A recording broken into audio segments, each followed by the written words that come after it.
Écoute-moi bien. Si tu es ici, ce n'est pas par hasard. C'est parce que quelqu'un vit dans ta tête sans payer de loyer. Quelqu'un qui est parti, mais qui contrôle encore ton système nerveux. Quelqu'un qui ne t'écrit plus, mais qui dicte encore tes humeurs. Et aujourd'hui, sur Citation Vieux Sage, je ne vais pas te caresser dans le sens du poil. Je vais te dire la vérité que personne n'ose te dire. Tu n'es pas amoureux. Tu es en manque. Tu es accro. Oui, accro. Ce que tu appelles amour, ton cerveau l'appelle dopamine. À chaque fois que tu penses à elle, à chaque fois que tu regardes son profil, à chaque fois que tu imagines un retour, un message, une réconciliation, ton cerveau libère une microdose de récompense. Puis la réalité frappe. Cortisol, stress, manque, puis endorphine pour amortir la douleur. Montagne russe. Encore, encore, encore. Ton cerveau ne distingue pas l'intensité heureuse de l'intensité douloureuse. Il veut juste de l'intensité. Et tu lui en donnes. Combien de fois tu as volontairement relu des messages qui te détruisaient? Combien de fois tu as écouté cette chanson? Combien de fois tu as espéré qu'elle regarde ta story? Tu savais que ça allait faire mal. Tu l'as fait quand même. Pourquoi? Parce que ton cerveau préfère souffrir que s'ennuyer. Il préfère la tempête au vide. Et tant que tu ne comprends pas ça, tu resteras prisonnier. Ce n'est pas elle le problème, c'est ton programme. Si tu as grandi dans le chaos, si l'amour était imprévisible, si l'attention venait par intermittence, alors ton cerveau a appris amour égale montagne russe. Amour égale stress. Amour égale incertitude. Une relation stable, tu t'ennuies. Une personne disponible, tu te méfies. Une relation paisible, tu sabotes. Parce que ton système nerveux confond familiarité et compatibilité. Regarde ton historique. Toujours le même type de personne, toujours le même schéma, toujours la même fin. Ce n'est pas le destin, c'est ton conditionnement. Tu cherches inconsciemment quelqu'un qui active tes blessures, pas quelqu'un qui les guérit. Tu crois que ton anxiété est juste toi? Non. Elle est héritée. Des générations qui ont survécu à la guerre, à la famine, à l'abandon. Ton corps a appris, la sécurité est rare, accroche-toi. Même si ça fait mal, même si ça te détruit. C'est archaïque, primitif, biologique. Et le détachement, dans ce contexte, ce n'est pas juste lâcher prise, c'est un sevrage. Les 72 premières heures du détachement, c'est l'enfer. Ton cerveau panique. Il crée des urgences imaginaires. Et si elle avait besoin de moi? Et si c'était ma dernière chance? Et si je faisais une erreur? Ce n'est pas de l'amour qui parle, c'est la drogue qui crie. Après une semaine, les symptômes physiques diminuent, mais ton cerveau commence une autre stratégie. Il réécrit l'histoire. Il transforme une relation toxique en romance tragique. Il efface les silences, les humiliations, les incohérences. Il ne garde que les couchers de soleil. Pourquoi? Parce qu'il veut que tu replonges. Je sais, ça pique. Mais écoute, elle n'est pas exceptionnelle. Elle est compatible avec ton trauma.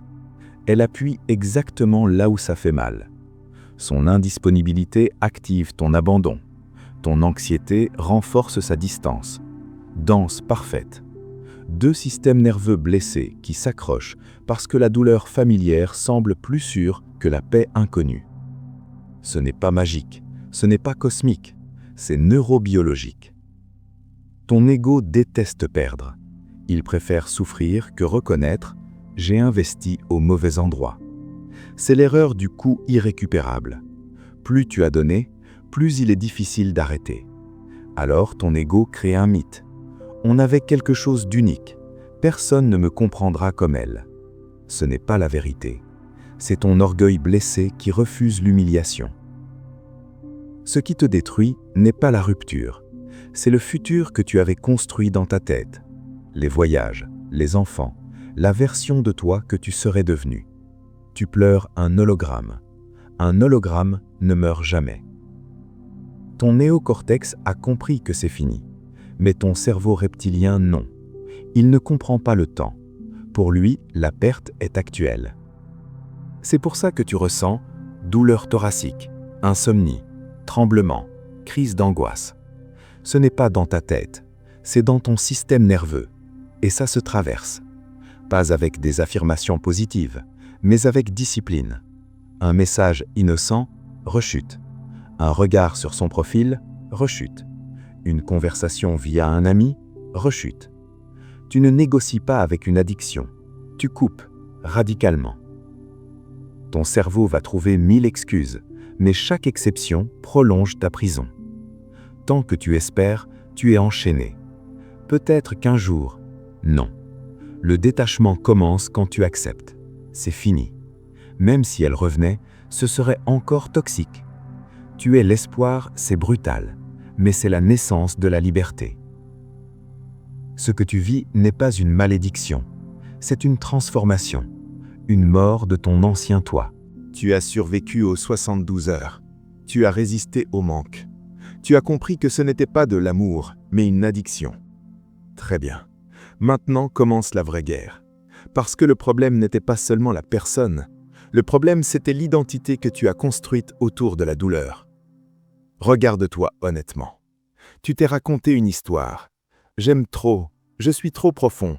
Personne ne peut t'aimer comme moi. Non, tu es attaché, tu es dépendant. Tu as confondu endurance de la souffrance et profondeur émotionnelle. Il y a une différence immense. Aimer ne veut pas dire tolérer le manque de respect. Aimer ne veut pas dire mendier l'attention. Aimer ne veut pas dire survivre avec des miettes. Mais ton ego a transformé ta douleur en noblesse. Pourquoi ? Parce que c'est plus confortable d'être le héros tragique que d'admettre « j'ai accepté moins que ce que je mérite ». Il y a une part de toi qui aime dire « moi au moins je suis loyal ». Moi, je ne remplace pas vite. Moi, je souffre pour de vrai. Regarde la subtilité. Tu t'es fabriqué une supériorité morale à travers la douleur. C'est dangereux. Parce que tant que tu es fier de souffrir, tu ne voudras jamais guérir.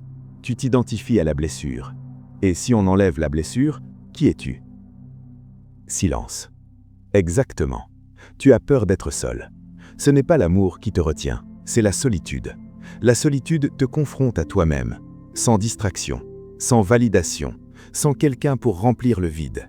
Et ce vide, ce n'est pas l'absence de l'autre, c'est l'absence de toi. Tu as orbité autour d'une planète. Maintenant, la planète a disparu, et tu flottes. C'est vertigineux, mais c'est aussi le moment le plus puissant de ta vie, parce que c'est là que tu peux reconstruire ton centre de gravité. La plupart des gens fuient cette étape. Ils sautent dans une nouvelle relation, ils se jettent dans le travail, ils noient tout dans le bruit. Pourquoi ? Parce que rester face au vide demande du courage. Le vide, c'est un miroir. Il révèle tes insécurités, ton manque d'estime, tes dépendances émotionnelles, ton absence de structure personnelle. Et ça fait mal. Mais c'est sacré, parce que c'est là que tu deviens fort. Beaucoup se trompent. Le détachement stoïcien ne veut pas dire devenir froid. Il veut dire ne plus être contrôlé par ce que tu ressens. La douleur arrive, tu l'observes. L'envie de replonger arrive, tu la traverses. La jalousie surgit, tu la regardes sans agir. Tu redeviens maître de tes impulsions. Et ça, c'est une discipline. Elle poste une photo, elle sourit, elle semble heureuse. Ton cerveau traduit immédiatement « elle va mieux que moi, je suis remplaçable, je ne comptais pas ». Stop. Les réseaux sociaux sont une vitrine. Personne ne publie ses crises d'angoisse. Et même si elle est heureuse, ça ne diminue en rien ta valeur. Le bonheur de quelqu'un d'autre n'est pas ton échec. Mais tant que tu compares, tu restes en relation, même négativement. Le vrai détachement, c'est sortir de la compétition. Ça fait mal, mais c'est libérateur. Tu n'es pas indispensable dans la vie de quelqu'un, et personne n'est indispensable dans la tienne. C'est dur pour l'ego, mais magnifique pour l'âme. Parce que si personne ne t'appartient, tu es libre. Maintenant, on parle concret, pas de poésie. Voici ce que tu fais. Supprime toutes les photos, bloque partout, change tes routines, change tes lieux, crée de nouvelles associations mentales. Ton cerveau fonctionne par circuit. Chaque lieu, chaque musique, chaque objet est un déclencheur. Tu dois créer un nouvel environnement. C'est biologique, pas romantique. Canalise la colère. Oui, la colère. On t'a appris à la refouler. Erreur. La colère saine est le retour de ton pouvoir. Elle dit « Mes limites ont été franchies ». Ne dirige pas cela contre toi. Dirige-la vers ta transformation. Sport, écriture, combat, discipline. Transforme la rage en énergie constructive. Quand l'ego se calme, quand la colère diminue, il reste une tristesse pure, pas dramatique, pas théâtrale, un deuil propre. Tu pleures la version de toi qui croyait encore, l'innocence, l'idéal. Laisse sortir. Les vraies larmes nettoient le système nerveux. Un jour, tu penseras à cette personne. Et rien. Pas de pic, pas de manque, pas de boule dans la poitrine. Juste neutralité. C'est étrange, parce que tu étais habitué à l'intensité. Mais ça, c'est la liberté. Une fois détaché, tu ne mendies plus l'amour. Tu choisis. Tu ne cours plus après l'intensité. Tu recherches la paix. Tu ne tolères plus l'incohérence. Tu pars. Et ça change tout. Parce que la personne qui peut partir, c'est celle qui ne peut plus être contrôlée. Avant, tu aimais par manque. Maintenant, tu aimeras par plénitude. Avant, tu cherchais quelqu'un pour te compléter. Maintenant, tu partageras sans te perdre. C'est une énergie différente, calme, stable, puissante. Peu de gens arrivent là, parce que peu acceptent de traverser le feu. Tu n'as jamais eu besoin d'elle. Tu avais besoin de te retrouver. Elle était un miroir de tes blessures. Maintenant que tu vois tes manques, tu peux les combler toi-même. Validation intérieure, structure, discipline, respect de soi. C'est ça le vrai pouvoir. Tu n'es plus en train de survivre. Tu es prêt à renaître. La rupture n'était pas une fin. C'était une initiation. Maintenant, on ne parle plus de guérison. On parle de transformation irréversible. Ton cerveau s'est habitué à une personne. Chaque message égale dopamine. Chaque souvenir égale circuit neuronal renforcé. Chaque espoir égale dépendance chimique. Bonne nouvelle. Les circuits se détruisent si on ne les alimente plus. C'est la neuroplasticité. Plus tu résistes au contact, plus ton cerveau reconstruit autre chose. Mais attention, ne pas penser à elle ne suffit pas. Tu dois remplacer. Nouvelle discipline, nouveau défi, nouvelle vision. Un cerveau vide retourne au passé. Un cerveau occupé construit l'avenir. Avant, tu acceptais presque tout. Maintenant, tu établis des critères clairs. Respect constant, communication stable, cohérence entre parole et action, absence de jeu émotionnel. Et surtout, tu observes. Tu ne t'attaches plus aux promesses, tu t'attaches au comportement. La maturité émotionnelle, c'est préférer la stabilité à l'intensité. La vérité brutale. Tu as négligé ton corps, tu as négligé tes projets, tu as négligé ta croissance. Plus jamais. Maintenant, tu renforces ton corps, tu développes tes compétences, tu élargis ton réseau, tu construis une vision. La séduction la plus puissante, c'est la concentration sur soi. Pas pour impressionner, pour t'élever. Tu dois comprendre quelque chose d'essentiel. L'amour n'est pas un besoin vital. Respirer est vital, manger est vital, dormir est vital. L'amour est un bonus, un magnifique bonus, mais un bonus. Quand tu comprends ça, tu n'as plus peur de perdre quelqu'un, parce que ta survie ne dépend plus d'eux. Peu importe ton genre, tu dois développer 2 forces. Force 1, stabilité, structure, discipline. Force 2, sensibilité, intelligence émotionnelle, profondeur. L'équilibre crée l'attraction saine. Le déséquilibre crée la dépendance. Si tu es uniquement émotionnel, tu t'effondres. Si tu es uniquement froid, tu te bloques. La puissance est dans la maîtrise des 2. Un jour, elle reviendra peut-être. Message tardif. Tu me manques. J'ai réfléchi. Avant, tu aurais sauté. Maintenant, tu observes. Tu réponds lentement. Tu gardes ton cadre. Tu n'expliques pas ta valeur. Celui qui explique trop cherche à convaincre. Celui qui sait sa valeur n'argumente pas. La rareté augmente la valeur. Quand tu étais toujours disponible, tu étais prévisible. Maintenant, tu as des priorités. Tu as un agenda. Tu as une mission. L'énergie d'un homme ou d'une femme occupée est magnétique. Parce que ça dit, ma vie est pleine, tu es un ajout, pas un centre. Le silence est une arme, pas pour manipuler, pour te protéger. Tu n'as plus besoin de réagir à tout. Tu n'as plus besoin d'avoir le dernier mot. Tu n'as plus besoin de te justifier. Le silence révèle qui tient vraiment à toi. Quand tu n'as plus besoin d'attention, les gens le sentent. Quand tu es stable, les instables s'éloignent. Quand tu es clair, les confus ne restent pas. Tu filtres naturellement. Ce n'est plus une chasse, c'est une sélection. Avant, tu étais accro à l'intensité.